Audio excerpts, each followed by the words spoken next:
Hello friends, welcome to the Ruchi Jha info geography UPSC and PCS channel. तो हम आगे की सीरीज़ कंटिन्यू करते हैं लैंड रिसोर्स। इससे पहले कि हम टॉपिक कंप्लीट कर चुके हैं what is resources, classification of resources. तो नेक्स्ट टॉपिक कंटिन्यू करते हुए लैंड रिसोर्सेज अब हम पढ़ते हैं।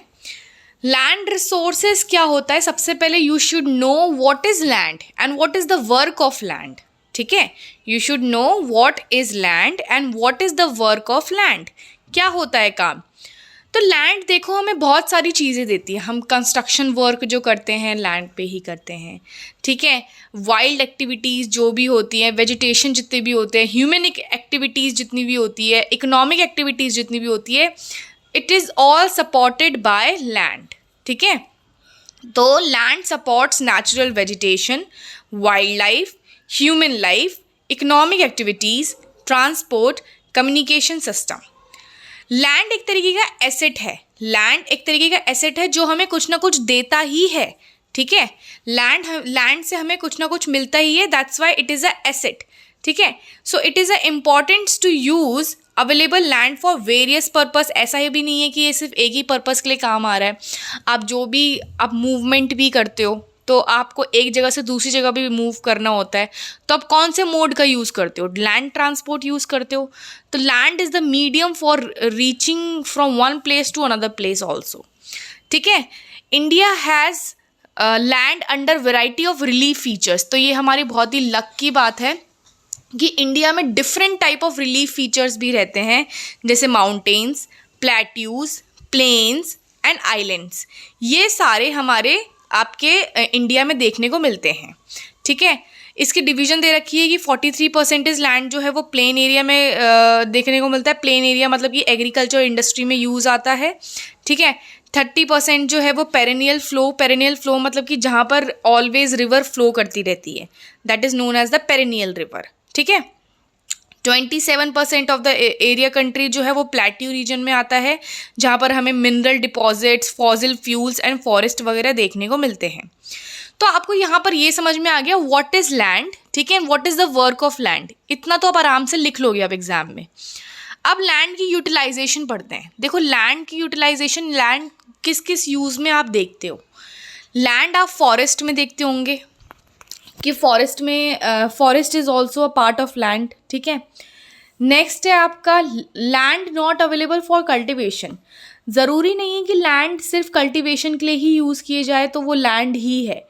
लैंड कुछ ऐसे भी दिखाते हैं जहाँ पर आपके बैरन लैंड और वेस्ट लैंड भी पड़े रहते हैं, या फिर नॉन एग्रीकल्चर एक्टिविटी के लिए आपका यूज़ हो रहा है। नॉन एग्रीकल्चर एक्टिविटी मतलब कि जहाँ पर आपकी रोड्स, बिल्डिंग, फैक्ट्रीज, ये सारी एक्टिविटी हो रही है, तो वो भी लैंड में आ गया, तो वो नॉन एग्रीकल्चर यूज़ में आ गया।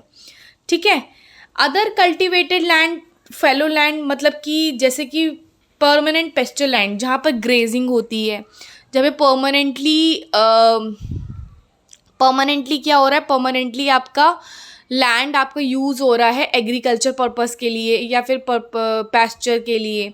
ठीक है, मतलब कि ग्रेजिंग लैंड वगैरह यूज़ कर रहे हैं, हम परमानेंटली काम कर रहे हैं फॉर एग्रीकल्चरली और फॉर पैस्चर पर्पस। ठीक है, land under miscellaneous trees, crops, groves not included in the set zone area. ठीक है, कल्चरेबल वेस्ट लैंड, कुछ लैंड ऐसे भी होते हैं जिनको 5 साल के लिए छोड़ दिया जाता है वेस्ट लैंड के लिए और फिर उसके बाद उसको यूज़ किया जाता है, तो वो कल्चरेबल लैंड कहलाता है। नेक्स्ट आता है आपका नेट जोन एरिया। वो नेट जोन एरिया के मतलब वो लैंड जहाँ पर नेट आपके वही जो आपके जहाँ पर क्रॉप्स ही ग्रो कर सकते हो, that is net sown area. अब land use pattern is changed in India. Land use pattern in India क्या है? देखो लैंड यूज़ पैटर्न जो होता है वो इस तरीके से डिसाइड होता है कि एक just a minute,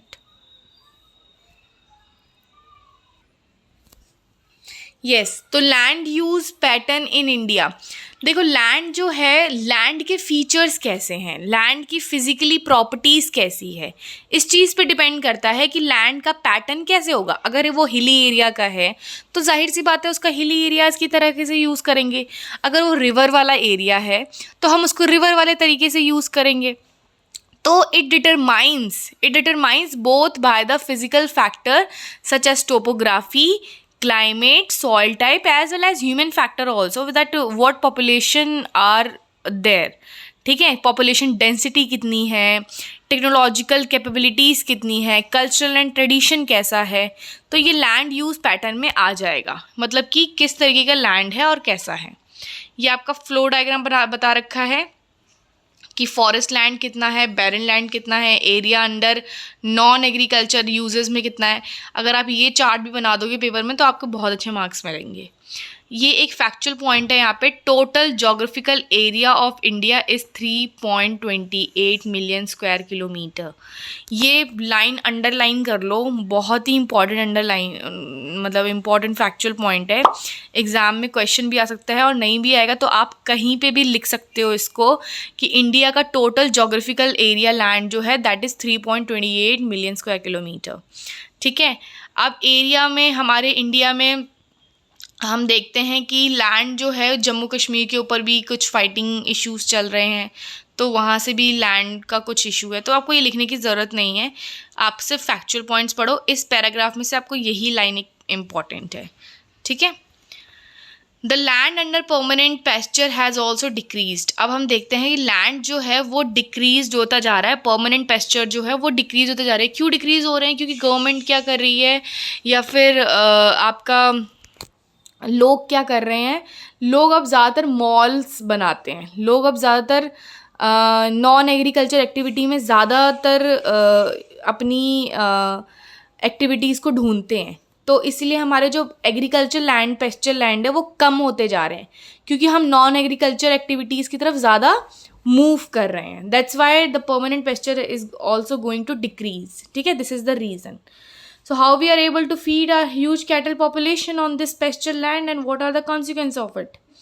So most of the current fallow lands are either poor quality, या cost of cultivation of such land is very high. These lands are cultivated once and twice in about 2 and 3 years, and if these are included in the net zone area, then the percentage of the NSA में the net zone area is India comes to about 54% of the total reporting area. Okay, next हम करते हैं यहाँ पे land की आपकी continuous मतलब continuous use. इस पैराग्राफ में से जो आपके इम्पॉर्टेंट लाइंस है वो ये है कि continuous use of over a long period of without taking appropriate measures, land का डिग्रेडेशन होना। लैंड डिग्रेड कैसे होती है? डिग्रेड मतलब ख़राब होना। तो जब आप ओवर यूज़ करते हो लैंड को या फिर continuously without any appropriate measures you are using continuously, so it is the serious repercussion on society and the environment also and your land also. ठीक है, तो लैंड डिग्रेडेशन जो होता है, लैंड डिग्रेडेशन आपका कंजर्वेशन ऑफ मेजर्स के साथ ही आपको करना ज़रूरी है। आप कैसे कंजर्वेशन कर सकते हो? अपनी ह्यूमन एक्टिविटीज़ पे कंट्रोल करके। देखो, ओवरग्रेजिंग और डेफोरेस्टेशन, माइनिंग, क्वेरिंग, इन सब से क्या होता है? लैंड डिग्रेड होता है। ठीक है, लेकिन कंजर्वेशन अगर हम यहीं पे कंट्रोल करेंगे ह्यूमन एक्टिविटीज़ के ऊपर, ओवरग्रेजिंग के ऊपर, डेफोरेस्टेशन के ऊपर, हम डेफोरेस्टेशन की जगह अगर हम एफोरेस्टेशन करेंगे, पेड़ भी लगाएंगे, ठीक है, तो यहाँ पर हमारी कंजर्वेशन लैंड का होगा। ठीक है, तो नेक्स्ट है माइनिंग साइट्स भी हम देखते हैं, वो माइनिंग साइट्स भी ज़्यादा एक्सकवेशन होने लग जाती है, तो वहाँ पर आपकी क्या कहते हैं, ये जो रिसोर्सेज है ओवर यूटिलाइज होती हैं और फिर यहाँ पर आपका लैंड जो है वो डिग्रेड होने लगता है। ओके, तो यहाँ पे लैंड डिग्रेडेशन का पॉइंट आपको इस पैराग्राफ में मिल जाएगा। There are many ways to solve the problem of land degradation, that is afforestation, मैंने आपको बता दिया था, planting of shelter belt, over grazing control करना है उसके ऊपर, stabilising of sand dunes by growing thorny bushes. So these are some basic method to check and land degradation in the arid areas also. Proper management of wasteland and mining activities.